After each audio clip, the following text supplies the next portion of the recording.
What's up, guys? Welcome back to my channel. So today is Tuesday, February 25th, and we are going to be talking a little bit about gossip today. It just came to mind because sometimes we only view gossip as sharing information that's not true, and it doesn't necessarily have to be that, but sharing information that is harmful, that could be harmful to someone else. It might be true, it might not be true. It might not seem like it's going to hurt anyone, but if at the end of the day it's not really important to share that information, it's not going to benefit anyone, ask yourself whether or not you should be sharing. So the dictionary defines gossip as casual or unconstrained conversation or reports about another person that are typically untrue, but they don't always have to be untrue reports. It's just a report that is not confirmed to be true.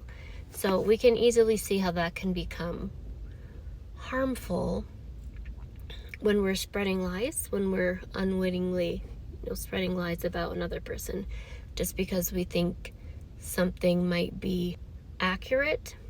If it runs the risk of harming someone else, to think twice before saying it. So then what does God's word have to say about gossip?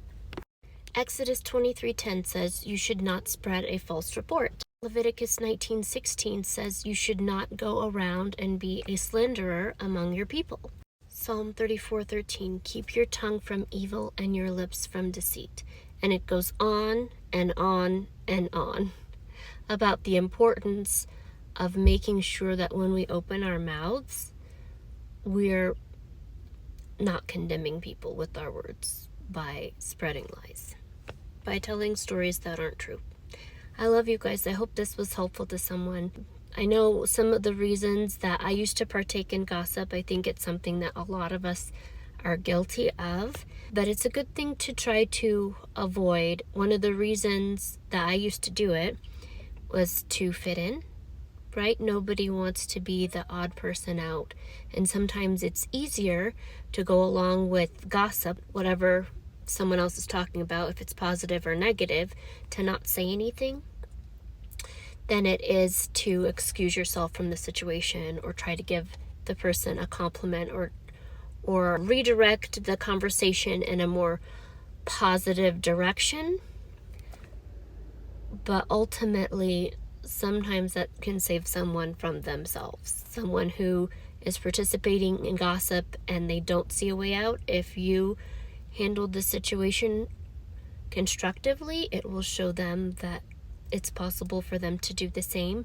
And sometimes you might look up and you find you need to change your circle of friends. If you want to spend time with people who are like-minded, or if you're saying, okay, well, I want to stop gossiping or lying or stealing or cheating, whatever habits that you have that you want to break, you want to make sure that you're spending time with people that share those same values instead of spending time with people who, for lack of a better term, don't care, or their priorities are such that changing their behavior is not on that priority list. So they're not going to be the ones to help you be accountable for changing your behavior in a positive way.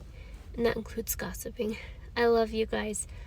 Yeah, if you have any questions or comments, we always love hearing from you. Thank you so much for watching, and I hope to see you in the next episode. Bye, guys.